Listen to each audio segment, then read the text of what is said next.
اعظم ہر قدم کے شاذلیان زندہ باد. الحمدللہ وحدہ والصلاة والسلام علی من لا نبی بعدہ. اما بعد فاعوذ باللہ من الشیطان الرجیم. بسم اللہ الرحمن الرحیم. اللہ رب العزت کا فضل کرم اور احسان ہے ہم سب کے اوپر کہ اس نفسا نفسی کے دور کے اندر اللہ رب العزت کے مبارک نام کی برکت سے ایک جگہ جمع ہوتے ہیں. مقصود ہمارا اللہ رب العزت کی رضا کو حاصل کرنا ہے اللہ رب العزت کے مبارک نام کے ذریعے، اور اللہ رب العزت کے مبارک نام کے ذریعے ہی اپنی اصلاح کروانی ہے اور کرنی ہے، ظاہری بھی اور باطنی بھی، تاکہ انسان کا ظاہر بھی اللہ کے لیے ہو جائے اور اس کا باطن بھی اللہ کے لیے ہو جائے. جب بھی صوفیاء کے ہاں ظاہر کا ذکر کیا جاتا ہے تو یہ چیز ذہن نشین رکھیا کرے گا، اس سے مراد صرف اور صرف شریعت ہوتی ہے. کوئی انسان شریعت سے باہر نہیں جا سکتا، بہر صورت اس کو اپنائے گا، اور خصوصاً راہ طریقت کے اوپر جو چلنے والے ہوتے ہیں وہ تو اس کے اوپر عمل پیرا ہوں گے، عمل پیرا رہیں گے، تبھی جا کے طریقت کا حصول ان کو ہوگا.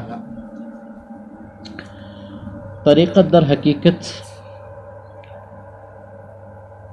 اپنی ذات کو جاننے اور پہچاننے کا نام، در حقیقت اپنے محاسبے کا نام،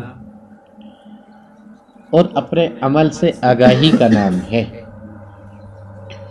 جب انسان اس کے اوپر محنت کرتا ہے تب جا کے ان چیزوں سے آگاہ ہوتا ہے، یعنی اپنی ذات کو جاننا اور پہچاننا شروع کر دیتا ہے. اور یہ جانتا اور پہچانتا تب تک نہیں ہے انسان جب تک کسی کی صحبت اختیار نہ کرے، جب تک اپنے آپ کو کسی کے سپرد نہ کرے. صحبت اختیار کرنے کے بعد جو چیز اس کو دی جائے اس کو اپنی ذات کے اوپر لازم کر لے. ابتداً جب انسان اس چیز کے ساتھ جڑتا ہے تو بہت ساری چیزیں سمجھ سے بالا تر ہوتی ہیں، عقل میں نہ آنے والی ہوتی ہیں، اور بہت ساری باتیں بھی ایسی ہوتی ہیں جو انسان کے اوپر سے گزر جاتی ہیں، سمجھ اس کو نہیں آتی. بسا اوقات پہلے والی منزلوں کو بیان کیا جا رہا ہوتا ہے اور سننے والا اس سے کوسوں دور ہوتا، اس کی سمجھ سے باہر ہوتی ہے. لیکن آہستہ آہستہ جب وہ چلنا شروع ہوتا ہے اور ادھر سے ذکر کی تاثیر اس کے اوپر بننا شروع ہوتی ہے، اللہ رب العزت اس کی عقل کے اندر وسعت دینا شروع کر دیتے ہیں، قلب کے اندر کشادگی ہونا شروع ہو جاتی ہے، تو ان منزلوں کی، ان مقامات کی آگاہی اس کو ہونا شروع ہو جاتی ہے. پھر وہ آسانی سے ان چیزوں کو، ان معاملات کو سمجھ لیتا ہے. اب کی بات نہیں، ہمارے ساتھ بھی ایسا ہوتا تھا. بہت سارے ایسے معاملات جو ہم اپنے اساتذہ سے سنتے تھے لیکن سوچ اور سمجھ سے باہر ہوتے تھے. ایک چیز کی نصیحت اور وصیت ہمیشہ ہوتی تھی کہ بھئی اس وقت آپ کا کام ہے اللہ اللہ کرنا اور اس کے ذریعے اپنے دل کو آباد کرنا. جب آپ اللہ اللہ کرنے کی عادت ڈال لو گے اور اپنے دل کو اللہ کی یاد سے آباد کر لو گے تو وہ جس باطن کا تذکرہ بارہا کیا جاتا ہے اس کا حصول ہونا شروع ہو جائے گا. جب اس کا حصول ہوگا اور جس قدر آپ کی محنت ہوئی ہوگی اور اس محنت کے اوپر جس قدر آپ نے راہ سلوک کے اوپر چلتے ہوئے شریعت کے اوپر عمل کیا ہوگا اور آپ کی ذات کے اندر وہ تبدیلی رونما ہوئی ہوگی، اس قدر علوم اللہ تبارک و تعالی ہر انسان کو منتقل کرنا شروع کر دیتا ہے۔ اب ایک چیز اور بھی یاد رکھیے گا، یہ فقط نہیں ہے کہ آپ صرف اللہ اللہ کر رہے ہو، ذکر و اذکار کر رہے ہو، تو قرآن حکیم کی تلاوت جس طریقے کے اوپر کرنی چاہیے وہ طریقہ آپ کو نہ آئے، آپ کے لیے ضروری ہو جائے گی کہ قرآن حکیم کی تلاوت کرتے ہوئے آپ اس کے لب و لہجے کا بھی خیال رکھیں گے، جو اس کے اصول اور ضوابط ہیں وہ بھی آپ کو معلوم ہونے چاہیے، کیونکہ جس راستے کے اوپر آپ اپنی ذات کو چلا رہے ہو، یاد رکھنا یہ راستہ انسان کو رہبر اور رہنما بناتا ہے دوسروں کے لیے۔ یہاں جب انسان اپنی ذات میں بنتا ہے تو در حقیقت وہ اپنے لیے ہوتا ہی نہیں ہے، اللہ اس کو بناتا ہی دوسروں کے لیے ہے۔ جب اللہ تبارک و تعالی اس کو دوسروں کے لیے بناتا ہے تو اس انسان کے اوپر لازم ہو جاتا ہے کہ ان مسائل کو سیکھنا جو ضروریات کے ہیں، روز مرہ کے اس کو معلوم ہونے چاہیے۔ اس کے لیے چاہے اس کا تعلق علماء کے پاس جا کے بنیادی کتب یا خود پڑھنا شروع کرے، جو سمجھ میں نہ آئے عالم کی طرف رجوع کرے، ان سے وہ مسائل پوچھے سیکھے، یعنی وضو سے لے کے غسل سے لے کے نماز کے جو فرائض ہیں، سنن ہیں، واجبات ہیں، مکروہات ہیں، حرام ہے، حلال ہے، مستحبات ہیں، ہر ایک کو اس چیز کا علم ہونا چاہیے۔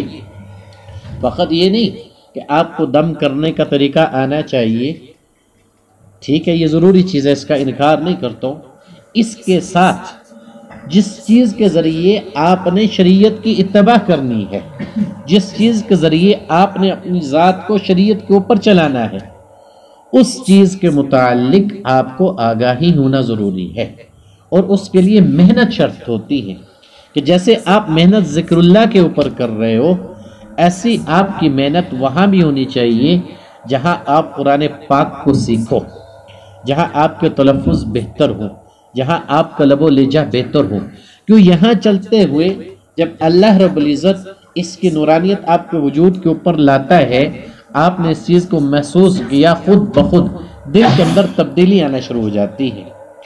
وہ تبدیلی اس صورت میں کہ اللہ رب العزت آپ کے حلیے کو بھی ایسا بنا دیتے ہیں کہ دنیا والوں کے اندر جب آپ جاتے ہو تو لوگ آپ کی تعظیم کرنا شروع کر دیتے ہیں، اس اللہ کے مبارک نام کی وجہ سے، جس کے ساتھ آپ کی نسبت قائم ہوئی، جس کے ساتھ آپ محنت کر رہے ہو، اس محنت کرنے کی وجہ سے، اس نسبت کی وجہ سے، کیونکہ آپ اللہ رب العزت کے نام کو جب تعظیم دے رہے ہوتے ہو، جب اس نام کا اکرام کر رہے ہو تو زمانے کے اندر اللہ رب العزت آپ کا اکرام کروانا شروع کر دیتا ہے۔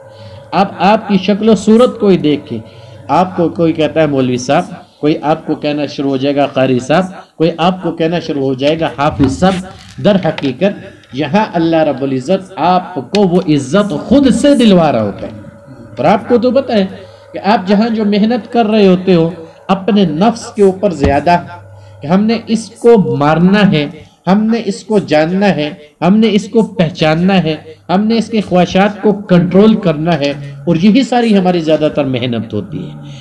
اس محنت کرتے کرتے وہ تبدیلی جو ضرورت ہوتی ہے وہ اللہ رب العزت آپ کے وجود کے اندر پیدا کرنا شروع کر دیتا ہے۔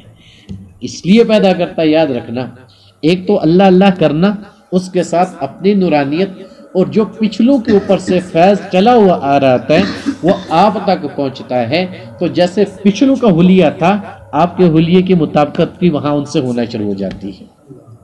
اس ہونے کی وجہ سے اب جب زمانے والوں کے اندر آپ جاتے ہو، جہاں آپ اپنے کردار کو درست کرنا شروع کر دیتے ہو، اخلاق کو بہتر کرتے ہو، تو وہاں ظاہری طور پہ ہی اللہ تبارک و تعالی آپ کو اس عزت سے نوازنا شروع کر دیتے ہیں۔ چھوٹی سی مثال، اس کو آپ نے بارہ محسوس بھی کیا ہوگا، جب ایسی مجلس میں گئے بہت سارے ایسے مواقع آتے ہیں، آپ کو آگے جانماز کے اوپر کھڑا کر دیا جائے گا کہ حاجی صاحب آگے آ جاؤ، صوفی صاحب آگے آ جاؤ، حافظ صاحب آگے آ جاؤ، نماز پڑھو۔ اب یہ آپ کو وہ مقام اور مرتبہ ملا ذکر اللہ کی وجہ سے، کہ وہ نماز کا وہ عمل خالصتاً رب العالمین کی ذات کے لیے ہوتا ہے، اور جس کو وہ چیز دی جاتی ہے، مصلی رسول کے اوپر کھڑا کیا جاتا ہے، وہ انسان اس چیز کا اہل ہوتا ہے۔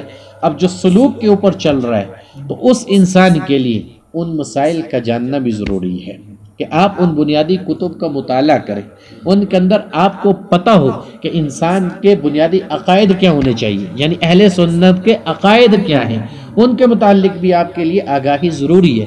ان چیزوں کا علم بہر صورت آپ کو ہو، یہ نہیں کہ صرف آپ علاج معالجہ کر رہے ہو، یہ نہیں کہ صرف آپ جنات کو بھگا رہے ہو، یہ نہیں کہ آپ کو جادو کی ہر طرح کی کاٹ کا علم ہو رہا ہے، یہ نہیں کہ اس کے ساتھ بہت سارا حکمت کا معاملہ تو آپ کے اوپر کھل رہا ہے، لیکن تزکیے کے لیے جو آپ کو ہر صورت میں شریعت کے مطابقت میں عمل کرنا پڑے گا، جو میں ہمیشہ آپ حضرات سے بات کرتا ہوں۔ تو اس لیے جن جن کو اجازت ملتی جا رہی ہے یا جن کو اجازت مل چکی ہے، وہ ساتھی سارے اس چیز کو ذہن نشین کر لو، وہ مسائل کو سیکھو۔ جن کی قرات درست نہیں ہے وہ اپنی قرات کو درست کرو۔ جب ان چیزوں کو آپ درست کرو گے، آپ مطالعہ کرنا شروع کرو گے، جیسے وہ فیض آپ کے وجود کے اوپر آیا نا، جس نے آ کے آپ کے حلیے کو چینج کیا۔ پہلے داڑھی نہ تھی، اب سنت آپ کے چہرے کے اوپر لے کے آ گیا۔ پہلے جو عورتیں پردہ نہیں کرتی تھی، اس کی برکت سے اللہ نے وہ فیض ان تک پہنچایا، انہوں نے پردہ کرنا شروع کر دیا۔ وہ ساری بچیاں مجھے آ کے کہتی ہیں نا، میں دیکھتا بھی ہوں، پہلی دفعہ جب آئی علاج معالجے کی وجہ سے آئی، جب ذکر اللہ کے ساتھ نسبت ہوئی، اب ذکر اپنی تاثیر بناتا تو ہے، وہ جو پیچھے سے فیض چلا آ رہا ہے وہ پہنچتا تو ہے۔ جب وہ فیض پہنچتا ہے، فقط یہ نہیں ہوتا کہ صرف آپ کے ہاتھ میں اللہ وہ تاثیر اور برکت دیتا ہے کہ جس کی وجہ سے دوسروں کو خیر پہنچ رہی ہوتی، بلکہ آپ کے وجود کے اندر بھی تبدیلی لا دیتا ہے۔ آپ کا حلیہ بھی پچھلوں کے حلیے جیسا ہو جائے گا۔ آپ کے جو معاملات ہیں پچھلوں کے معاملات سے جب مطابقت رکھنا شروع کرتے ہیں تو آپ اپنی ذات کے اندر بھی تبدیل ہونا شروع ہو جاؤ گے۔ اب وہی بچیاں الحمدللہ، ہم نے کہا نہیں کسی سے، لیکن ہمیں پتہ تھا کہ اللہ تبارک و تعالیٰ نے اس کے اندر وہ چیز رکھی ہوئی ہے، جب دل و جان سے انسان عمل کرے گا، فقط فیض کا حصول یہ نہیں ہوگا کہ اس کی باطن کی نگاہ کھلے گی، اس کا حصول یہ نہیں ہوگا کہ جنات کے اوپر اس کو دسترس ہو جائے گی، اس کا حصول یہ نہیں ہوگا کہ لوگ میرا نام لیں گے، بلکہ اس کا حصول یہ ہوگا کہ اس کے ظاہر اور باطن کے اندر مطابقت ہو جائے گی، ایک جیسا ہو جائے گا۔ اب اس کے حلیے کے اوپر، چہرے کے اوپر جو نگاہ ڈالے گا، پھر اس کی زبان سے الفاظ یہی نکلیں گے، عزت دینا شروع کر جائے گا۔ حافظ صاحب، بے شک وہ حافظ نہ ہو، قاری صاحب قاری نہ ہو تب بھی کہیں گے، مولوی صاحب، مولوی کہتے ہیں اللہ والے کو، اب وہ کہنا شروع کر دیں گے۔ وہ عزت اور احترام جو مل رہی ہوتی ہے، جو چیز آپ نے حاصل کی ہوتی ہے نا، جو محنت کی ہوئی ہوتی ہے، اس محنت کا اثر آپ کو پہنچ رہا ہوتا ہے، اور اس کی برکت اللہ آپ کو دکھا رہا ہوتا ہے کہ وہ علم باطن حاصل کرنے کی وجہ سے اللہ نے وہ عزت آپ کو دے دی۔ اب اس کے ساتھ جو چیز میں نے آپ کو بتائی ہے، یہ نہایت ضروری چیز ہے، اور خاص طور پہ اجازت یافتہ ساتھیوں کے لیے۔ ہم سے آ کے پوچھو کون سی کتب کا مطالعہ کرنا چاہیے، کون سی ضروری چیز ہیں، عقائد کے اوپر کس چیز کو پڑھنا چاہیے، تاکہ آپ کو اس حکمت کے ساتھ اپنے عقیدے کا بھی پتہ ہونا چاہیے کہ توحید کس کو کہتے ہیں، رسالت کس کو کہتے ہیں۔ اللہ کے مقابلے میں کسی کو شریک نہیں ٹھہرایا جاتا، نہ اللہ کی صفات کو کسی بندے کے ساتھ منسلک کیا جاتا ہے۔ یاد رکھنا، کیونکہ جب اس راستے کا انسان طالب ہوتا ہے، طے کر رہا ہوتا ہے، تو بہت سارے معاملات ایسے ہوتے ہیں جو اس کے اوپر کھلتے ہیں۔ بہت سارے معاملات تو اس کی سمجھ میں آتے ہیں، اور بہت سارے سمجھ میں نہ آنے والے ہوتے ہیں، جس کے لیے اس کا شیخ ضروری ہوتا ہے، جس کے لیے اس کا استاد ضروری ہوتا ہے، جس کے لیے اس کا مربی ضروری ہوتا ہے، جس کی طرف وہ رجوع کرتا ہے، اور رجوع کرنے کے اوپر اس کو بتاتا ہے ہاں اس کے اندر یہ کیفیت اور یہ حال آتا ہے، اور اس کیفیت کا یہ مطلب ہے، اس حال کے اندر اس لیے آپ کو لایا جا رہا ہے تاکہ آپ اس چیز کو سمجھ سکو، سیکھ سکو۔ جیسے میں بارہا آپ کو کہہ چکا ہوں کہ اس راستے کے اندر چلنے والا سالک جو ہوتا ہے ہمیشہ طالب علم رہتا ہے، ساری زندگی اپنے علم کو وہ مکمل نہیں کر پاتا، چونکہ ہر لطیفے کے اوپر حجابات ہوتے ہیں۔ جب حجاب ایک فقط اٹھتا ہے، اللہ تعالیٰ اس کے دل کو کشادہ کر کے القاء اور الہام کروانا شروع کر دیتا ہے۔ جب باطنی بصیرت ملتی ہے، وہ سمجھتا ہے مجھے تو سب کچھ مل گیا، زمانے والوں سے زیادہ اللہ نے مجھے دے دیا۔ جب اسی کی سامنے اسی کی چیز کو کھولا جاتا ہے، دوسری چیز سمجھ میں آتی ہے تو وہ یہ کہنے کے اوپر مجبور ہو جاتا ہے کہ میں نے کچھ نہیں سیکھا، میرے پاس کچھ بھی نہیں آیا، مجھے ابھی کسی چیز کا پتہ ہی نہیں، جبکہ ایسی ہرگز چیز نہیں ہوتی۔ جس چیز کی جس وقت کے اندر آپ حضرات کو ضرورت ہوتی ہے وہ اللہ تبارک و تعالیٰ آپ کو ضرور دے رہا ہوتا ہے، چاہے وہ آپ کی حکمت کے لحاظ سے ہو کہ آپ کو اس وقت کے اندر حکمت کا اس قدر حصول کافی ہے تو وہ اتنا ہی آپ کو ملے گا، اس سے زیادہ کبھی آپ حاصل نہ کر پاؤ گے۔ اسی طریقے سے جب آپ راہ تقوی کے اوپر چلو گے، تقوی کو اختیار کرو گے، تو جس قدر آپ کا وجود ان چیزوں کو برداشت کر سکتا ہے اور جس قدر وہ صلاحیتیں آپ کی بیدار ہو سکتی، اسی قدر اللہ آپ کو دے گا۔ اتنے متقی نہیں بنو گے کہ بس دل میں آ گئی اور فوراً پوری ہو گئی۔ ہر انسان کے ساتھ یہ معاملہ ضرور ہوتا ہے، کیوں؟ تصوف کیفیات کا نام ہے، اور کیفیات انسان کے وجود کے اوپر ضرور آتی ہیں، ذکر اللہ کے ذریعے آتی ہے، اور محنت ساری جو ہم کر رہے ہیں اسی لیے کہ ہمیں ان کیفیات سے بھی آگاہی ہو اور ہم اپنے نفس کو بھی جان کر پہچان کر چلیں تاکہ ہم اپنی ذات کو سمجھ سکیں۔ اسی لیے ہمارا موضوع بحث جو زیادہ ہوتا ہے وہ انسان ہوتا ہے اور انسان کے معاملات ہوتے ہیں کہ کن معاملات کے اندر ہمیں کیسے اپنی ذات کو گزارنا ہے، چاہے نفس کے معاملات ہوں، ظاہری یا باطنی معاملات ہوں۔ دن رات جو محنت کر رہے ہیں تو اس محنت کے اوپر وہ حصول ہونا ضروری ہے، یہ نہیں کہ فقط آپ نے علاج معالجے کا طریقہ سیکھنا ہے، اس کے ساتھ اس علوم کی طرف بھی اپنی ذات کو لے کے جانا ہے تاکہ اس علم کی آگاہی آپ کو ہو سکے۔ کل جب اللہ تبارک و تعالیٰ آپ سے کام لینے کے اوپر آئے گا، میں نہیں جانتا ہوں کہ اللہ نے آپ کے ذریعے کسی ایک کو بنانا ہے، 100 کو بنانا ہے، 1000 کو بنانا ہے یا 1,00,000 کو بنانا ہے، تو اس وقت جیسے آپ کو باطن کا علم مل رہا ہے ایسے ہی ظاہری علم سے بھی مناسبت ہونا ضروری ہے۔ جو بنیادی چیزیں ہیں ان کا علم آپ میں سے ہر ایک کو ہونا چاہیے، طہارت کے مسائل کا آپ کو پتہ ہونا چاہیے۔ جب یہ چیزیں پتہ ہوگی توجہ اس طرف کرو گے تو جیسے اس چیز کا حصول ہوا نا کہ آپ کی حکمت چل رہی ہوتی ہے، ایسے ہی اللہ تبارک و تعالی وہ علم بھی بندے کے اوپر منتقل کرنا شروع کر دیتے ہیں، اور وہ علم بھی بندے کے اوپر کھلنا شروع ہو جاتا ہے جب اس کی نسبت اس علم کی طرف ہونا شروع ہو جاتی ہے۔ یہی آپ کی وہ فکر ہے، جہاں آپ کی فکر رب کی ذات کی طرف ہونا شروع ہوتی ہے تو اللہ تبارک و تعالی آپ کو مشاہدہ کروانا شروع کر دیتا ہے، کبھی بند آنکھوں سے ہو رہا ہے، کبھی دل میں آ رہا ہوتا ہے، کبھی خوابوں کے اندر وہ چل رہا ہوتا ہے، اور وہ کیفیت آپ کو معلوم ہو جاتی ہے اور وہ حال آپ کے اوپر کھل جاتا ہے۔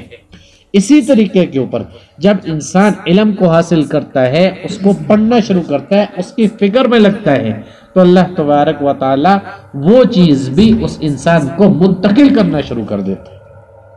اور اس کے ساتھ ایک دوسری چیز یاد رکھنا، جب تک کسی چیز کا علم نہ ہو اس کے اوپر بحث مت کرنا، چاہے آپ ہی کے متعلق جہاں آپ چل رہے ہو اور کوئی سوال کیا گیا، اگر آپ کو اس کا علم نہیں آتا تو یہ انسان کی توہین نہیں ہوتی، ٹھیک ہے؟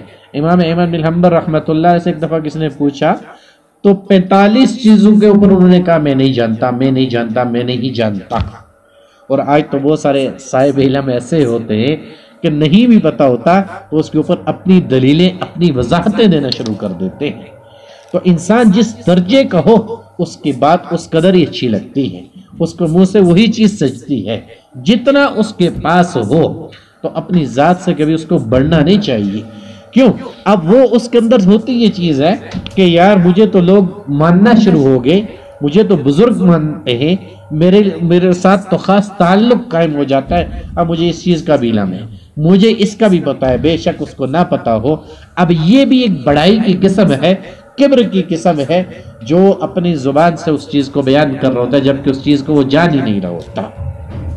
تو اس راستے کے اوپر چلتے ہوئے ہر قدم بڑا پھونک پھونک کے رکھنا پڑتا ہے، بڑا سنبھل کے چلنا پڑتا ہے۔ یہ آسان نہیں ہے کہ آپ کو حکمت تو آ گئی، حکمت کے بعد جب تزکیے کے صحیح معنوں میں کرو گے نا تو ایک ایک رات آپ کے لیے مشکل ہو جائے گی، دن گزارنا بھی آپ کے لیے مشکل ہو جائے گی۔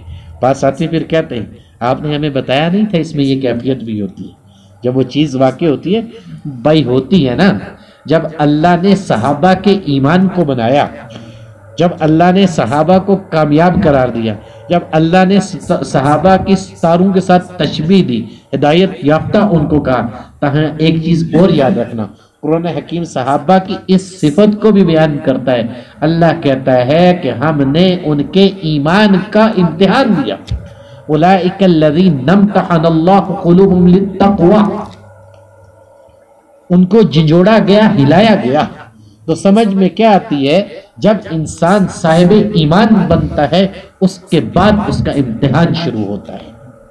جب تک نفس میں چلنے والا انسان ہو اس کا امتحان کیا ہونا ہے؟ جو انسان اللہ کی طرف بڑھنے والا ہوگا امتحان تو اس کا ہوگا، پوچھا تو اس سے جائے گا۔ کسی کی بات ناگوار نہیں گزرتی، لیکن جس سے محبت کا دعوے دار ہو، جو محبوب ہو، اس کا کسی غیر کی طرف دیکھنا بھی گوارا نہیں ہوتا انسان کو، اس کا کسی سے بات کرنا بھی انسان برداشت نہیں کرتا، اپنی مزاج کے خلاف اس کو جاتے ہوئے دیکھتا نہیں ہے۔ وہ تو کہتا ہے کہ میرا سب کچھ اس لیے ہے، اب یہ میرے لیے کیوں نہیں ہے؟ مجھے تو اس سے توقع یہ نہ تھی کہ یہ ایسا عمل کرے گا یا اپنی ذات کو اس جگہ کے اوپر لے جائے گا۔ اب یہی بات اس انسان کی ہوتی ہے جو محبت کا دعوے دار ہوتا ہے، اور وہ محبت اللہ اور رسول کے ساتھ ہوتی ہے۔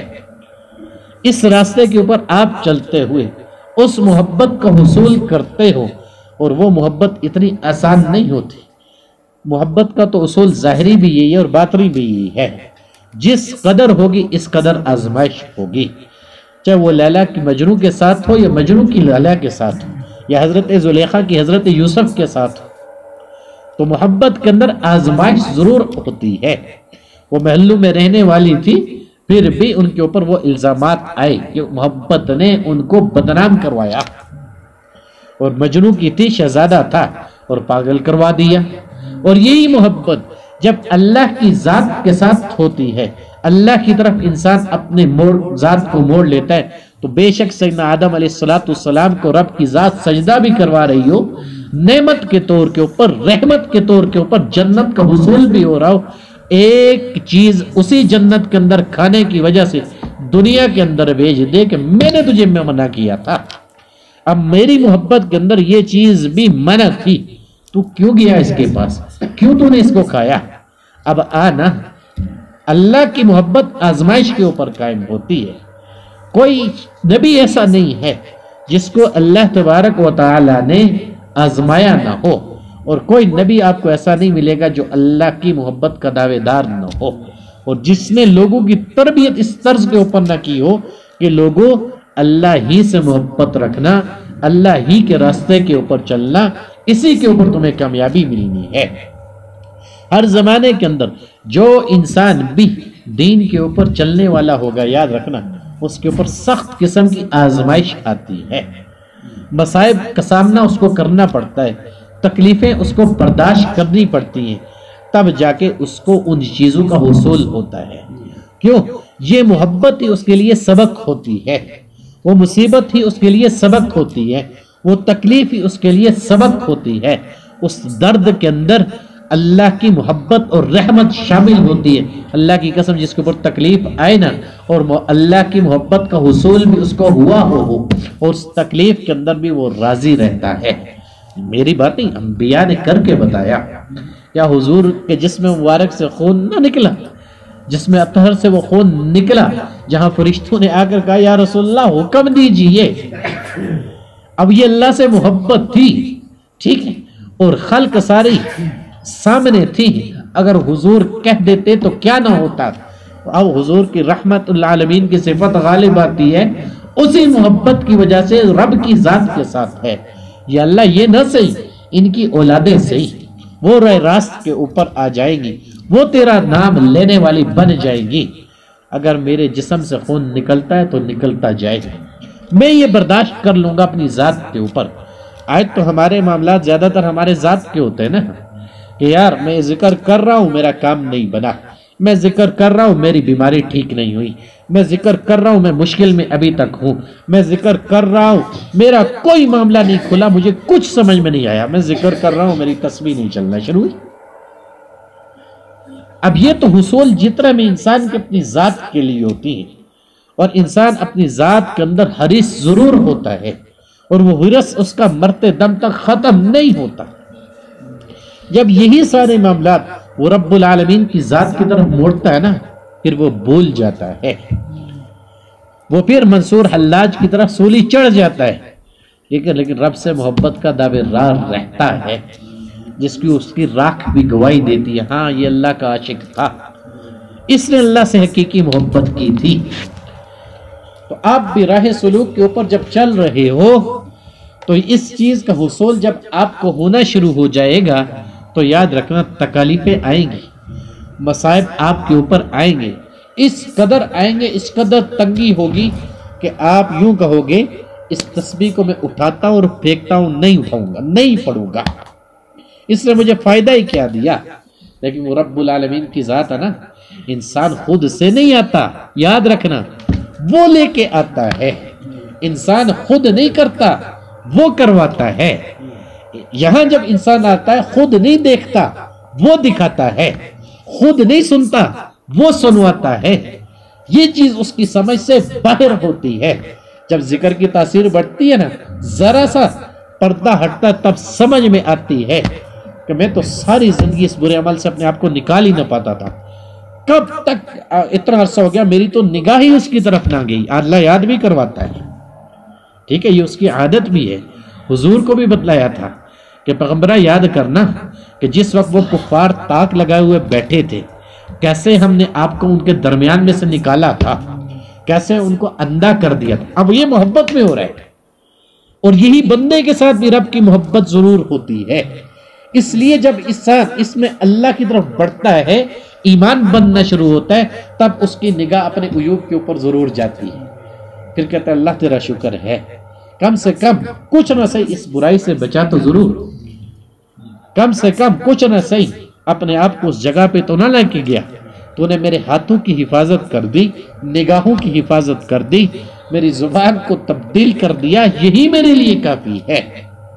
باطن کا حصول اتنا آسان نہیں، بڑی مشکلیں ہوتی ہیں، اور ایک پردہ ہٹنے کے بعد، ایک کیفیت وجود کے اوپر آنے کے بعد انسان کانپنا شروع ہو جاتا ہے کہ یار کس جگہ پہ آ گیا ہوں، کہاں آ گیا ہوں۔ اب تو یہاں آ گیا نا، اگر اللہ اللہ کرے گا، اپنی ذات کو سیدھا رکھے گا تبھی بچے گا، اپنی ذات کو سیدھا رکھ کے نہیں چلے گا، یہاں نہیں بچے گا۔ یہاں تجھے ایک ہی رنگ میں اپنی ذات کو رنگنا پڑے گا، دو رنگی چھوڑ دے یک رنگ ہو جا، ٹھیک، سراسر موم ہو جا یا سراسر سنگ ہو جا، یہ کیفیت انسان کو اپنانی پڑتی ہے۔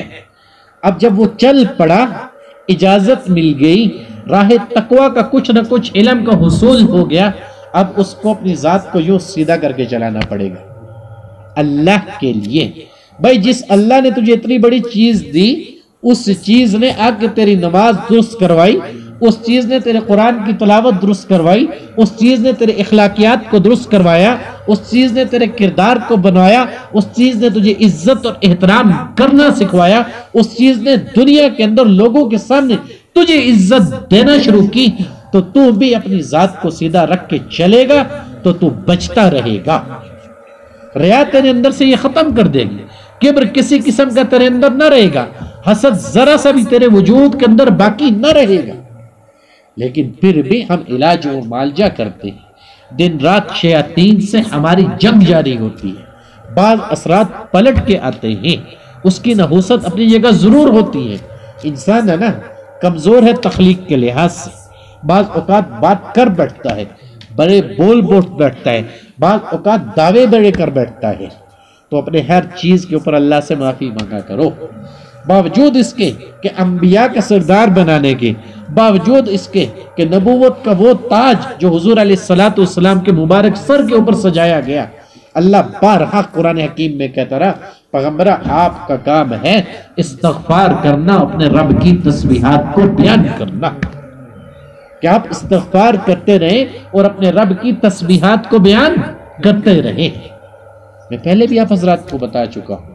اب جو صاحب کسی ایسی چیز کو پائے گا جو باطن کی ہوگی اور وہ چیز اس کے لیے راستے کو روشن کر رہی ہو، وہ چیز اس کے لیے ہدایت کا ذریعہ بن رہی ہو، تو یاد رکھنا اس کے اوپر بھی لازم ہے کہ اپنے اعمال کے اوپر نگاہ رکھنا کہ کہیں کسی عمل کے اندر کوئی کمزوری تو واقع نہیں ہو رہی، کہیں میرے عمل کے اندر میرے ہی عمل کی وجہ سے کبر تو نہیں پیدا ہو رہا، کہیں میرے اندر کسی دوسرے کا حسد تو نہیں آ رہا. ان چیزوں کے اوپر ہمیشہ روزانہ اللہ کے حضور استغفار کیا کرو، اللہ کے حضور معافی مانگا کرو. اور یہ عمل آج کا نہیں، یہ حضور نے تربیت کی تھی، صحابہ کا تھا. اب ایک صحابی آئے، حضور علیہ السلام نے فرمایا آنے والا جو ہے جنتی ہے. اور آپ کو پتہ ہے صحابہ اس انتظار میں رہتے تھے کہ حضور علیہ السلام کی مبارک زبان سے کوئی الفاظ نکلے صحیح، وہ اس کے اوپر ایمان رکھتے تھے کہ جو حضور نے کہہ دیا اللہ نے وہی کرنا ہے. اور وہ صحابہ اس انتظار میں ہوتے تھے کاش کوئی جملہ حضور ہمارے متعلق کہہ دیں. اب وہ صحابی آئے تو حضور نے کہا آنے والا شخص جنتی ہے. اب دوسروں کو تعجب ہوا کہ بھائی کون سی ایسی بات ہے، کون سا ایسا عمل ہے کہ حضور نے ہماری جماعت کے اندر اس کو جنتی ہونے کی بشارت دی. اب ایک صحابی ان کو دل میں یہ چیز بڑی آئی کہ یار ہم بھی حضور کی معیت میں ہیں، ہم بھی حضور سے سیکھ کے عمل کرتے ہیں، جو حضور بتلاتے ہم وہی کرتے ہیں. اور یہ کتنا خوش نصیب شخص ہے، کتنا خوش نصیب ہمارا ساتھی ہے جس کو حضور علیہ السلام نے جنتی ہونے کی بشارت دے دی. حضور کے مجلس سے جب آنے لگے وہ شخص ان کے پیچھے ہو لیے اور کہا میں آپ کا مہمان بننا چاہتا ہوں، کیا مجھے مہمان کے طور پہ قبول کرتے ہو؟ تربیت جو حضور کی. صحابی کہنے لگے کیوں نہیں، میری تو خوش نصیبی ہے کہ آپ میرے مہمان بننا چاہتے ہیں، میں آپ کی میزبانی ضرور کروں گا. اب وہ ان کے مہمان بن گئے. مہمان بننے کے بعد وہ صحابی آئے اس لیے تھے کہ حضور نے جو جنتی ہونے کی بشارت دے دی، آیا عمل کون سا ہو رہا ہے کہ وہ عمل میں نہیں کر پا رہا ہوں، میں بھی اس عمل کو کر لوں. اب ان کے ساتھ رہنا شروع کر دیا. ایک دن گزرا، 2 دن گزرے، 3 دن تک رہے.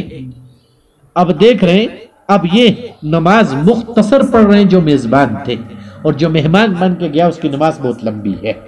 ان کی قرآن حکیم کی تلاوت مختصر، لیکن جو میزبان کی تلاوت مختصر اور مہمان کی بہت زیادہ ہو رہی. مہمان کے نوافل بہت زیادہ اور جو میزبان کے اس کے نوافل بہت کم. رات کو اٹھے دیکھے تہجد پڑھی، انہوں نے کم رکھتے پڑھی، انہوں نے زیادہ رکھتے پڑھی. اب سارے یہ معاملات دیکھتے رہے اور سمجھ میں نہ آیا آخر یہ بشارت آپ علیہ السلام نے دی تو کس عمل کے اوپر دی، کون سا ایسا عمل ہے جو یہ کرتا ہے اور میں نہیں کرتا. اب 3 دن گزارنے کے بعد رہا نہ گیا، کہا یار میں ایک بات بتاؤں میں کس لیے یہاں آیا تھا. تو صحابی دوسرے کہنے لگے آپ ہی اس کی وضاحت کیجئے، میں تو نہیں جانتا کہ آپ کس لیے تشریف لائے تھے.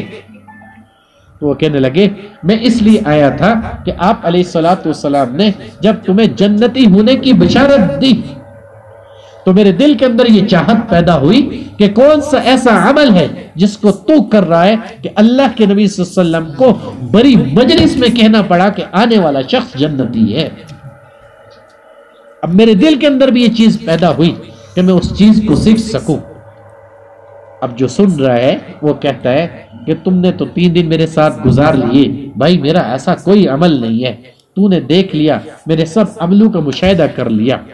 اس نے کہا یار یہ تو میں دیکھ چکا ہوں، تو قرآن حکیم کی تلاوت بھی مجھ سے کم کر رہا ہے، تو نمازوں کے سجدے بھی مجھ سے کم کر رہا ہے، یعنی نوافل میرے زیادہ تیرے کم ہیں. اب ان ساری چیزوں کے اندر میں زیادہ ہوں، تیرے اندر کمی ہے، کوئی اور ایسا عمل رہ گیا ہو جو تو کرتا ہو. اس نے کہا مجھے تو نہیں پتا، ہاں ایک چیز ضرور ایسی ہے جو میں کرتا ہوں. کہا کون سی چیز ہے جو تو کرتا ہے؟ وہ کہنے لگے جب رات کا وقت آتا ہے تو میں سونے لگتا ہوں، اس وقت میں اللہ کے حضور ہاتھ اٹھاتا ہوں اور دعا یہ کرتا ہوں یا اللہ جس نے بھی میرے ساتھ زیادتی کی میں تیری رضا کی خاطر، تیری ذات کی خاطر اس کو معاف کرتا ہوں.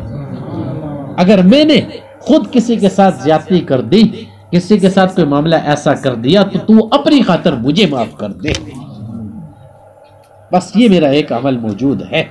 بعد میں اس عمل کی تصدیق کروائے گی حضور علیہ الصلوۃ والسلام سے. تو اللہ کو یہی اس کا عمل اتنا پسند آیا کہ اپنے نبی کی مبارک زبان سے جاری کروا دیا کہ آنے والا جو آ رہا ہے جنتی ہے. اب یہ تربیت تھی نا حضور علیہ الصلوۃ والسلام کی. امتحانات بھی ان کے اوپر آئے، جہاں بچوں کو قربان کیا، جہاں اپنے مالوں کو انہوں نے لگایا، جہاں دن رات اپنا حضور علیہ الصلوۃ والسلام کے راستے میں صرف کیا، جہاں کسی چیز کی پرواہ نہ کی، فقط ایک ہی چیز کی پرواہ تھی، اللہ راضی رہے اور اس کا رسول راضی رہے، اور وہ ایمان کا درجہ اور معیار اور مقام تھا. اب اس راہ سلوک کے اوپر جو آتا ہے، چلتا ہے، تو اس انسان کے بھی ایمان کا وہ معیار بنتا ہے، اور وہ درجہ انسان حاصل کرتا ہے اسی دنیا کے اندر رہتے ہوئے. جب اپنی ذات سے آگاہ ہونا شروع ہوتا ہے نا، دوسرے کے عیوب کے اوپر اس کی کبھی نگاہ نہیں جاتی، کبھی اس کی آنکھوں کے اندر بدنظری والا معاملہ نہیں ہوتا. اللہ اس کی آنکھوں میں بھی حیا پیدا کر دیتا ہے، اور اللہ رب العزت اس کو حیا کا ایک مجموعہ بنا دیتے ہیں. میں نے ان بزرگوں سے بھی پڑھا ہے، ان بزرگوں کی زیارت کی ہے جب جن کو دنیا سے اللہ تبارک و تعالیٰ نے اٹھایا، تو بعد میں اللہ نے ان کی قبروں سے خوشبو کو جاری فرمایا. لیکن واللہ میں نے ان کو دیکھا کہ 90 سال کا بڑھاپا ہے، لیکن نگاہ نیچے جھکی ہوئی ہوتی تھی، کبھی اوپر نہ اٹھتی تھی. ہزاروں کی تعداد میں شاگرد موجود ہوا کرتے تھے. پوچھنے والے نے پوچھا حضرت کیوں؟ تو کہا مجھے اللہ سے بہت حیا آتی. اپنا اپنا عشق کا انداز ہوتا ہے نا، اپنا اپنا معیار ہوتا ہے انسان کا. کسی کو کس عمل کے اوپر اپنے آ جائے، تو وہ 90 سال کا بوڑھا شخص ان الفاظ کو کہہ رہا ہوں کہ مجھے اللہ سے حیا آتی ہے. تو یہ اللہ سے حیا آنا کس وجہ سے ہوا؟ جو ساری زندگی نے انہیں چیز کی اس کی وجہ سے، یعنی اللہ اللہ کیا، اللہ اللہ کروایا. تو یہ نہ سمجھو جوانی کی حالت میں ہو نا، بعض اوقات مستی کا غلبہ ہوتا ہے انسان کے اوپر، بہت ساری چیزیں انسان کی سمجھ سے باہر ہوتی ہیں. جب ان چیزوں کی مستی میں مست ہوتا ہے، نفس کا غلبہ ہوتا ہے، تو اس وقت اس اللہ اللہ کرنے کو بھی بھول جاتا ہے. یہ چھوڑتا نہیں ہے. میں 12 اس کی مثالیں دے چکا ہوں. بزرگ فرماتے اس کی مثال یوں سمجھو، بادشاہ وقت تھا، اس کی اولاد نہ تھی، تو اپنے وزیر سے کہنے لگا تیری اولاد ہے؟ اس نے کہا یار میری اولاد ہے. کہا کیا ہے تیری اولاد کے اندر؟ کہا میرا بیٹا ہے. کہا اپنے بیٹے سے مجھے ملوا تو. بادشاہ پھر آپ کو پتا بادشاہ ہوتے ہیں. جب بیٹے کو بلایا گیا، بادشاہ سے ملوایا گیا، بچہ بڑا خوبصورت، بادشاہ کو بڑا پسند آیا، اور بادشاہ نے حکم صادر کیا کہ بھائی اس بچے کی تمام خواہشات کو پورا کیا جائے، اس کو کوئی رونے نہ دے، وزیروں مشیروں تیار رہو، اب یہ مجھے محبوب ہے، میں اس سے محبت کرنا شروع ہو گیا، تم اس کا خیال رکھو گے. انہوں نے کہا جی ٹھیک ہے. اب بچے کے دل بہلانے کے لیے ہاتھی کو لایا گیا. کس کو لایا گیا؟ ہاتھی کو. اب بچہ اس کے ساتھ کھیلتا رہا، آخر بیزار ہو گیا، رونا شروع ہو گیا. اب دوڑا دوڑا وزیر گیا، ہمیں تو بادشاہ سلامت کو حکم ہے بچے کو رونے نہیں دینا. اب کیا ہوا؟ کہا مجھے اب ہاتھی نہیں چاہیے. کیا چاہیے؟ کہا مجھے سوئی چاہیے. اچھا. بادشاہ نے کہا یہ تو کوئی بڑی بات نہیں، سوئی لا کے دو. جب سوئی لا کے دی گئی، تھوڑی دیر بعد پھر رونا شروع ہو گیا. اب بادشاہ پوچھتا ہے تجھے کیا چاہیے؟ تو کہتا ہے مجھے اس سوئی کے ناکے سے ہاتھی کو گزارنا. سمجھ آئی بات؟ انسان کے نفس کی بزرگ مثال دے رہے ہیں کہ انسان کی خواہشات ایسی ہوتی ہیں کہ کبھی بھی ایک چیز کے اوپر وہ خوش نہیں رہتا. ایک آئے گی دوسری کا طلبگار ہوگا.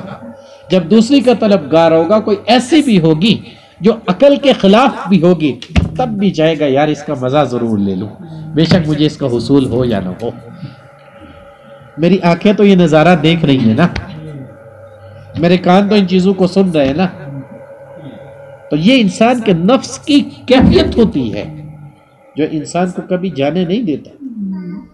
اور دوسری طرف سب سے بڑا دشمن ان الشیطان لکم عدو فاتخذوہ عدوا، شیطان تمہارا دشمن ہوتا ہے اور تمہارے لیے حکم یہی ہے کہ تم بھی اس سے دشمنی کرو. پچھلی دفعہ بھی میں نے آپ کو سنایا تھا کہ ذاکر کا سب سے بڑا دشمن ہوتا ہے، مرد ہو یا عورت ہو، اور اس کی حالت ہی یہی ہوتی ہے. انسان کا نفس جب اس کی انسان پیروی کرنا شروع کرتا ہے، جب اس کو محبوب بنا کے کوئی برا عمل کرتا ہے تو شیطان اس میں ہوا دیتا ہے، کر لے کر لے. کون سا تجھے کوئی دیکھ رہا ہے، کون سا تجھے کوئی سن رہا ہے، کون سا کسی کو پتہ چل جائے گا. ابھی جو تیرے نفس کے اندر لذت ہے نا، جو مزہ ہے، وہ تجھے ہی پتا ہے، کسی اور کو اس کمال کا کیا پتا. حاصل کر لے، اس کر بیٹھتا ہے. جب کر بیٹھتا ہے نا تو قرآن حکیم بھی بیان کرتا ہے کمثل الشیطان اذ قال للانسان اکفر. وہ شیطان کی مثال اللہ دیکھ رہا ہوں کہ انسان کو کفر کے راستے کے اوپر ڈالتا ہے. جب انسان کر گزرتا ہے نا تو وہ کہتا ہے کون سا میں نے تجھ سے یہ کفر کہا ہے. قال انی بریء منک، میں تو تجھ سے بری ہوں، تو نے تو اپنے نفس کے لیے یہ کیا. اب انسان بھی جب ایسا ہو کہ نفس کی پیروی کر رہا ہو، نفس کو عزیز رکھ رہا ہو، نفس کو مقدم رکھ رہا ہو، تو اس کا اثر اس کے اوپر ضرور ہوتا ہے. تو چاہے ذاکر ہو یا نہ ہو، پھر ہر کام کو وہ کر گزرتا ہے. تو فقط ذکر کی تاثیر ہوتی ہے، برکت ہوتی ہے کہ اللہ رب العزت اس بندے کی حفاظت کرنا شروع کر دیتا ہے، اور اللہ رب العزت اس کی مناسبت ان علوم کی طرف کروانا شروع کر دیتا ہے جہاں جب اس کی نگاہ پاک ہوتی ہے تو وہ پاکوں کے نظارے کرنا شروع کر دیتا ہے. جب اس کے اندر حیا آ جاتی ہے پھر حیاداروں سے اللہ اس کو ملوانا شروع کر دیتا ہے. سمجھنا ان چیزوں کو. بعض اوقات معاملات کہتے ہو تو رک جائے، اسی وجہ سے رکتے ہوتے ہیں. یہی وہ معاملات ہوتے ہیں جس کی وجہ سے ان معاملات کو روک دیا جاتا ہے. موازنہ نہیں کرتے ہو نا، رحمان کو چھوڑ دیتے ہو، شیطان کا غلبہ زیادہ بڑھ جاتا ہے. بے شک اللہ اللہ کر رہے ہو، میں نے آپ کو 1000 دفعہ مثال دی. آپ لوگوں کو ایسے مار نہیں دے گا، آپ لوگوں کو آپ کی چیز میں پھنسا کے مار دے گا، آپ لوگوں کو آپ کی چیز کے اندر آ کے دھوکا دے گا. اور وہ آپ ہمیں نظر آ رہے ہوتے نا، اب کچھ نہیں ملتا، دوسروں کو پیغامات بھی لائے جا رہے ہوتے کہ میرے پاس تیرا سلام آ گیا ہے، میرے بزرگ نے بھیج دیا، فلاں نے بھیج دیا. بھائی اچھا، اس بزرگ نے بھیجنا ہی تھا تو تیرے پاس کیوں بھیجا؟ مجھے بھی تو ڈائریکٹ بھیج سکتا تھا. تو اپنی ولایت کو میرے اوپر ظاہر کرنا چاہ رہا ہے. ایسے بہت سارے معاملات ہیں. نقال ہوتے ہیں نا، بعض اوقات بڑی بڑی باتیں ہوتی ہیں، بڑی بڑی باتیں کی جاتی ہیں، اور جب ان کے عمل کو دیکھا جائے وہ سارے کا سارا شریعت کے خلاف جا رہا ہوتا ہے، اور نحوستیں اس کی گواہی دے رہی ہوتی ہیں. اللہ ہم سب کی حفاظت فرمائے اس چیز سے. اور یہ ہوتا کس کی وجہ سے؟ کبر کی وجہ سے ہوتا ہے. میں نے آپ کو پہلے ہی کہا، جس قدر انسان کو علم ہو اس قدر اس کی بات ہو، جس قدر وہ جانتا ہو اس قدر اس چیز کا اقرار کرے، اس سے کبھی بڑھے نہ. نہیں سمجھ میں آتا اس کے متعلق پوچھے. جو چیز معلوم بھی ہو جائے، پھر آج کل تو دور حاضر میں ہر چیز تک رسائی آسان ہے، اس کے اوپر تحقیق کرے. آیا کہنے والے نے صحیح کی ہے یا غلط کی ہے، بتانے والے نے صحیح بتایا ہے یا غلط بتایا ہے. ہمارے حضرت نے الحمدللہ اس انداز میں ہماری تربیت کی ہے. فرماتے ہیں اگر کسی بزرگ کی بات بھی آپ کو قرآن اور حدیث کی مخالفت میں نظر آئے تو بس اس بات کو چھوڑ دو، قرآن اور حدیث کے اوپر عمل کرو. اور یہی مسلک امام ابو اعظم حنیفہ رحمۃ اللہ علیہ کا بھی ہے. جب اعتراضات کرنے والے اعتراض کرتے ہیں تو امام صاحب پہلے ہی کہہ دیتے ہیں جہاں میرا قول آپ کو صحابہ سے نہیں ملتا اس کو چھوڑ دو. اگر حدیث کی مخالفت میں آ جائے، قرآن کی مخالفت میں آ جائے، اس کو چھوڑ دو، قرآن اور حدیث کے اوپر عمل کرو، کیونکہ یہ معیار ہے. اور اللہ نے محبوب کو اپنی محبت میں سب سے پہلا تحفہ جو آ کے دیا، جس تحفے کے ذریعے محبوب سے کلام ہوا، وہ قرآن حکیم تھا. جبریل امین ظاہر ہوئے نا غار حرا کے اندر. اب محبوب نے کیا کیا تھا؟ اللہ اللہ اللہ اللہ. اس اللہ اللہ کی برکت سے اس محبت کا حصول ہو گیا. اب وہ باتیں ظاہر ہونے لگا، اب وہ محبت ظاہر ہونے لگی، اب اس محبت میں آ کے ہم کلامی ہونے لگی. محبت دیدار کا اشتیاق رکھتی ہے، محبت ان اصولوں کو اپنانا چاہتی ہے، محبت ہمیشہ اس کی طلبگار رہتی ہے۔ اب یہاں حضور کے اوپر جب کیفیت آئی، فرشتہ ظاہر ہو گیا، اب رب العالمین کلام کرنا چاہ رہے تو فرما دیا بتانا محبوب کو جا کے اقرأ بسم ربک الذی خلق، پڑھنا اپنے رب کے نام کے ساتھ جس نے پیدا کیا۔ پہلے اللہ اللہ کروایا، پہلے اللہ اللہ کروا کے اس باطن کو ظاہر کے لیے آراستہ کیا، کھولا۔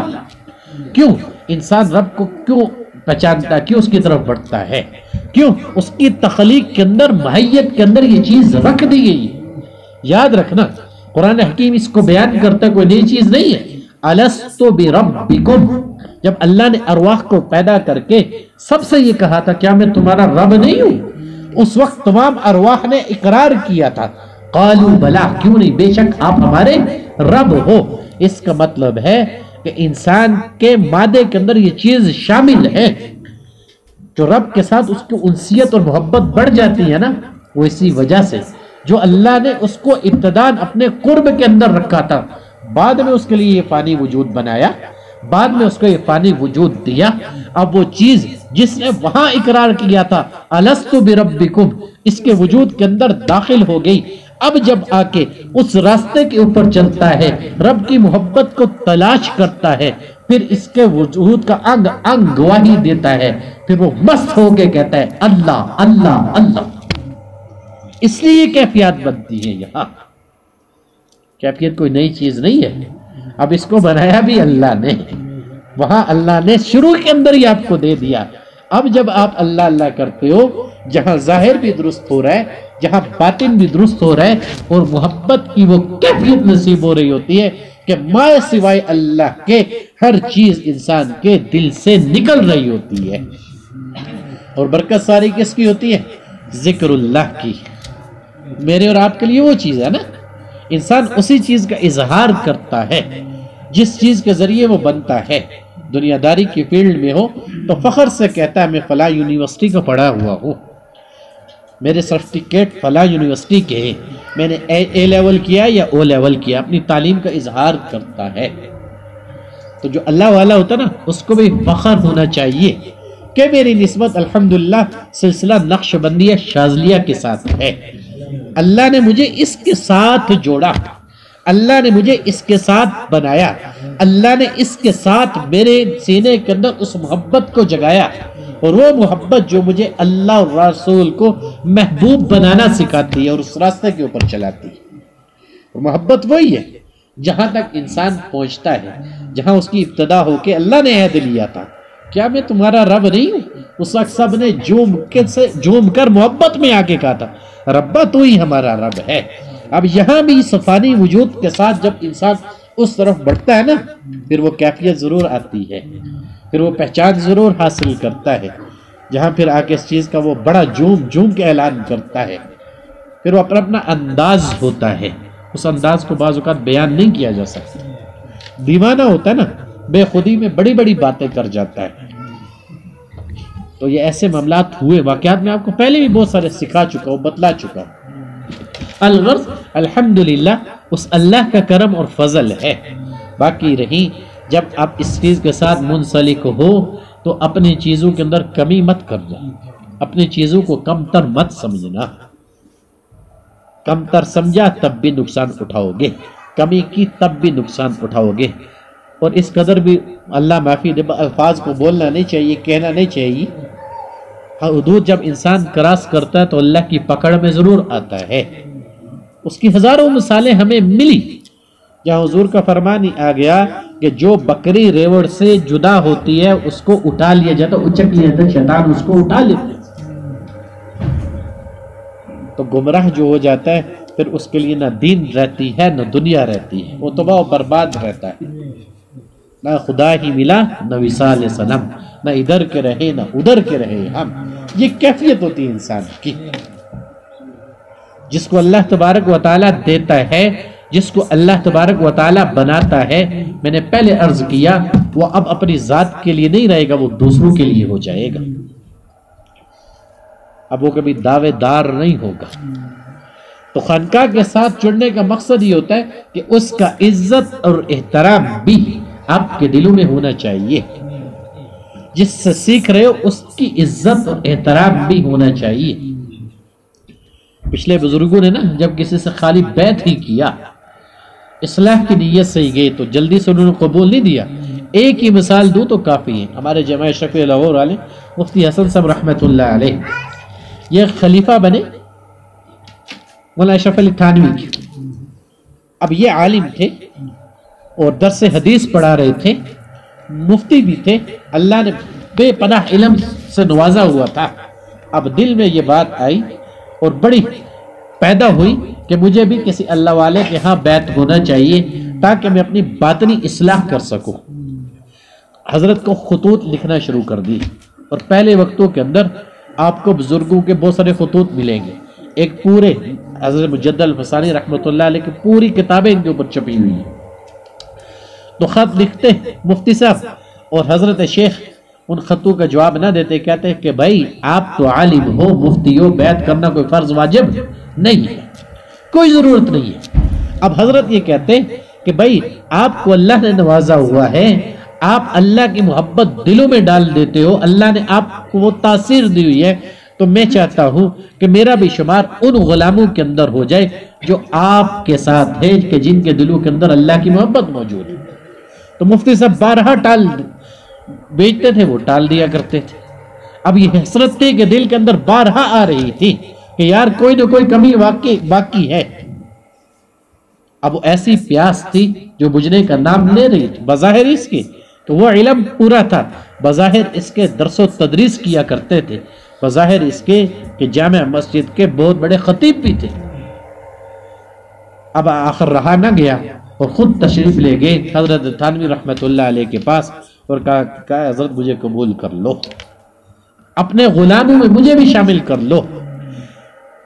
مولانا تھانوی نے پھر فرمایا کہ بھائی ایسا نہ کرو، آپ مفتی ہو، عالم ہو، اللہ نے علم سے نوازا ہوا ہے، آپ کو بیعت کی ضرورت نہیں ہے۔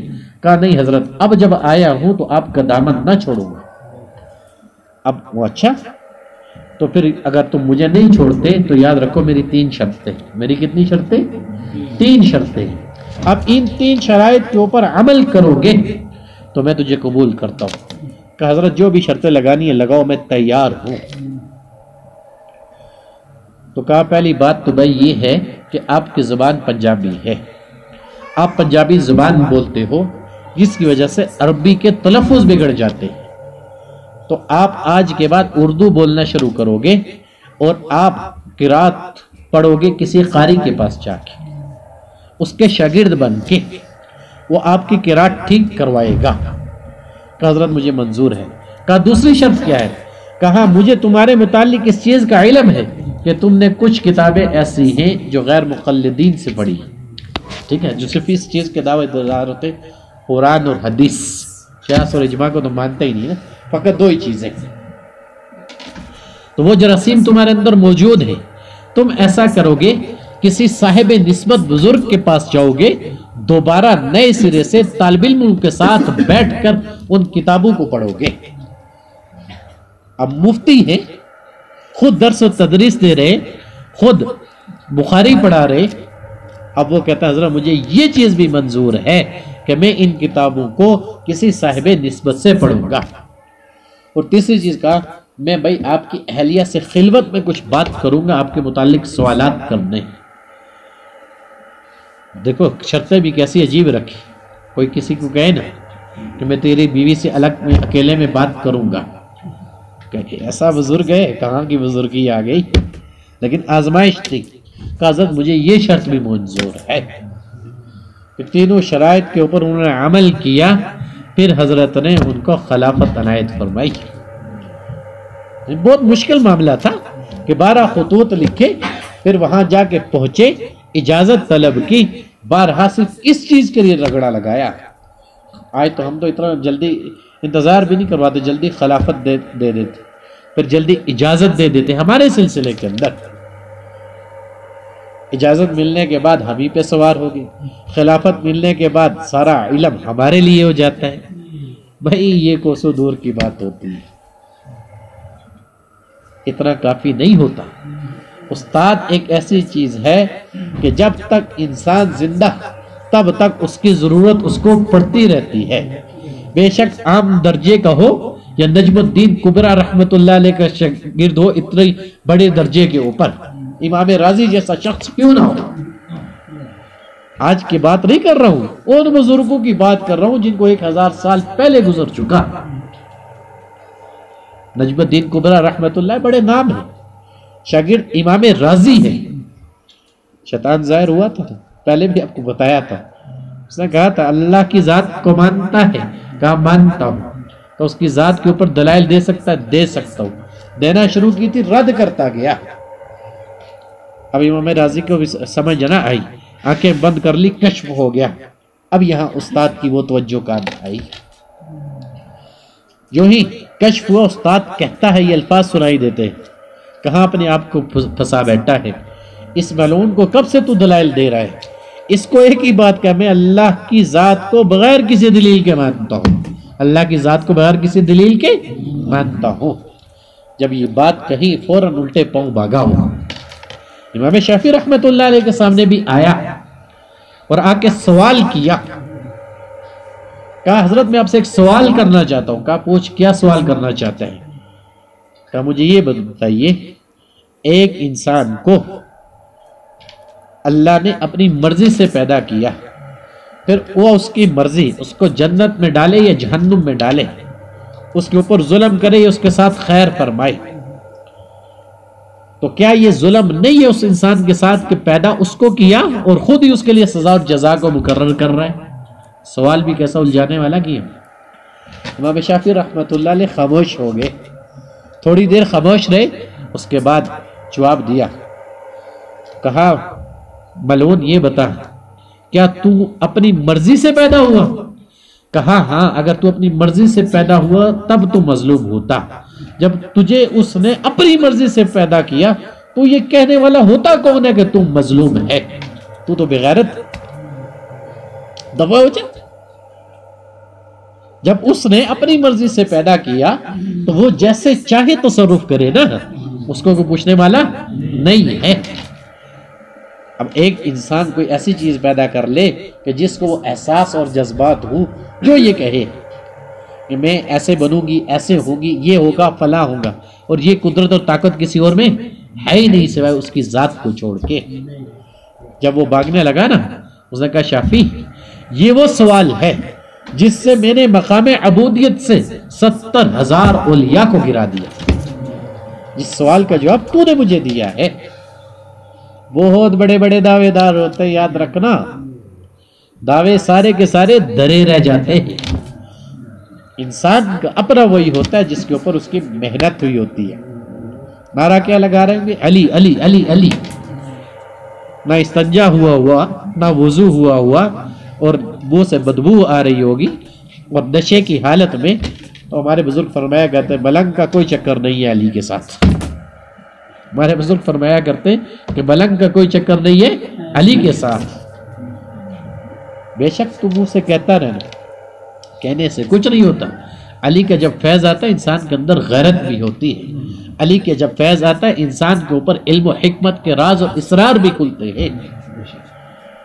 علی کا جب فیض آتا ہے نا تو انسان کو ہدایت کے راستے سے وہ بھٹکنے نہیں دیتا. علی کا جب فیض آتا ہے تو حضور کی اس حدیث مبارکہ کا مصداق بنتا ہے کہ میں علم کا دروازہ ہوں. اس دروازے سے جب انسان گزرتا ہے نا پھر آگے حضور ہی ملا کرتے ہیں. تو جس کو حضور مل جائے نا تو پھر اس کا اخلاق کمال تک پہنچ جاتا ہے. اس کے اخلاق کو پھر کوئی پہنچ نہیں سکتا. پھر اس کی زبان سے بکواس نہیں ہوتا. پھر اس کی محافل اور مجالس ایسے نہیں ہوتی جہاں وہ دعوے کر کے بیٹھا ہوں ابھی سورج کو نیچے لے کے آ گیا، ابھی بادلوں کو برسا دیا. پہلے تو چھوڑو اب مرض حضرات ہو، اب ہماری بچیوں کو بھی فونے جانا شروع ہو گئی. بے غیرتی کی انتہا ہوتی ہے نا، بے غیرتی کی انتہا ہوتی ہے. اور الحمدللہ ایک چیز کے اوپر فخر ہے کہ جو جواب دیتی ہیں جس انداز میں دیتی ہیں ہمارا سر بھی فخر سے بلند ہو جاتا ہے کہ واقعی کہ انہوں نے جو اللہ کا ذکر کیا کمال کیا، کہ اللہ نے وہ جواب بھی ان کو رعایت کیے. اور یہ الفاظ بھی سننے میں ملتے ہیں، استاد جی ہمیں نہیں پتا ہم یہ کیسے جواب دے رہی ہے۔ محنت تھی نا، اللہ کے لیے اپنی ذات کو بنانا تھا نا۔ میں آپ سے کہتا ہوں نا، جب آپ میدان عمل میں آؤ گے تب جا کے آپ کو پتا چلے گا کہ اس کے اوپر آپ کو علم ملا یا نہیں ملا، تب جا کے آپ کو اپنی زبان کی پہچان ہوگی۔ پھر آپ پریشان ہو جاتے ہو یہ کلمات، یہ الفاظ آئے کہاں سے؟ بھائی جس اللہ نے آپ کو بنایا، جو اللہ آپ کے وجود کے اوپر تبدیلی لے کے آیا، تو وہ اللہ آپ کو وہ علم بھی ضرور دے گا جس کی آپ کو زمانے کے اندر ضرورت ہوگی۔ اس لیے اپنے سلسلے کی، اپنے خانقاہ کی قدر و اہمیت آپ کے دلوں کے اندر ہمیشہ رہے، اس سے کبھی منحرف نہ ہونا۔ انسان کے لیے وہی چیز ہوتی ہے جو اس کو ملا کرتی ہے، جو اس کی محنت کے اوپر ہوا کرتی ہے۔ خوابوں کے پیچھے مت بھاگنا۔ میں زیادہ اپنی ذات کی کرامتیں بیان کرنے والا نہیں ہوں، اور آپ حضرات کو پتہ ہے صرف جنات کی ویڈیوز ہی ہم بنانا شروع کر دیں کہ یہ بھی ہوا وہ بھی ہوا، تو یہاں پھر آپ میرے سامنے یوں نہ بیٹھے ہوئے ہو۔ دنیا اسی چیز کی طلبگار ہوتی ہے نا، یار بڑی کرامت ہے جن کو منگا لیتا ہے۔ الحمدللہ ہمارے ہاتھ سے اللہ نے کروڑوں کو منگایا، لاکھوں کو مسلمان کروایا۔ اس سلسلے کی بڑی کرامت ہے، اور سب سے بڑی کرامت اس کی یہ ہے کہ اس کا ذکر بچے سے لے کے بوڑھے تک کی زبان کے اوپر اللہ نے چلوا دیا۔ اور وہ چیز جس کو کرواتے وہ بڑے بڑے بزرگ تک آ جاتے تھے اور کہتے تھے ہم یہ ذکر نہیں کروا سکتے۔ بھائی کثرت ذکر مت کرنا، پاگل ہو جاؤ گے۔ اور اس سلسلے کی یہ کرامت اللہ نے دے دی، کثرت ذکر کرو گے تو بچو گے، نہیں کرو گے تو پاگل ہوگے۔ اب یہ اللہ تبارک و تعالیٰ نے اس کا خاصہ ہے، سب سے جدا کر کے رکھا ہوا ہے، جس میں علم و حکمت بھی موجود اور تربیت کا بہترین انداز بھی موجود۔ اور اللہ رب العزت ہم سب کو بس عمل کرنے کی توفیق عطا فرمائے۔ جتنے بھی ہمارے صغیرہ کبیرہ گناہ اس کی برکت سے سب کو معاف فرمائے، جتنی اس کے اندر ہماری کمیاں کوتاہیاں اللہ سب کو دور فرمائے۔ ہمارے پڑھنے پڑھانے کا ثواب تمام انبیاء کرام کو پہنچائے، بالخصوص نبی علیہ الصلوۃ والسلام کو پہنچائے، تمام صحابہ کرام صحابیات کو پہنچائے، تمام حضرات اہل بیت کو پہنچائے، تمام تابعین تبع تابعین سلف صالحین بزرگان دین اسلام کو پہنچائے، بالخصوص سلسلہ نقشبندیہ شاذلیہ کے بزرگوں کو پہنچائے۔ بالخصوص اس کی برکت سے اللہ حضرت شیخ کا فیض 400 عالم پھیلائے، اللہ حضرت شیخ کے علم میں، عمل میں، عمر میں برکت عطا فرمائے، اللہ بندہ فقیر کی خانقاہوں کو اپنے دربار میں قبول و منظور فرمائے۔ جتنے ساتھی سلسلے کے ساتھ جڑے اللہ سب کو اس سلسلے کی خیر برکتیں پہنچائے، جس کی جو مشکلات اللہ دور فرمائے، جو بے روزگار ہے اللہ سب کو حق حلال کا روزگار عطا فرمائے، جو پریشان حال ہے اللہ سب کی پریشانی کو دور فرمائے۔ اس کی برکت سے اللہ تمام امت مسلمہ کے اوپر رحم فرمائے، بالخصوص اللہ ملک فلسطین کے مسلمانوں کے اوپر رحم فرمائے۔ جتنے مسلمان بیمار ہیں اللہ سب کو شفا یاب فرمائے، جتنے مسلمان بے اولاد ہیں اللہ سب کو نیک صالح اولاد عطا فرمائے، اور جتنے اس دنیا سے جا چکے اللہ اس کی برکت سے ان کی مغفرت فرمائے، جن کی مغفرت ہو چکی اللہ ان کے درجات بلند فرمائے۔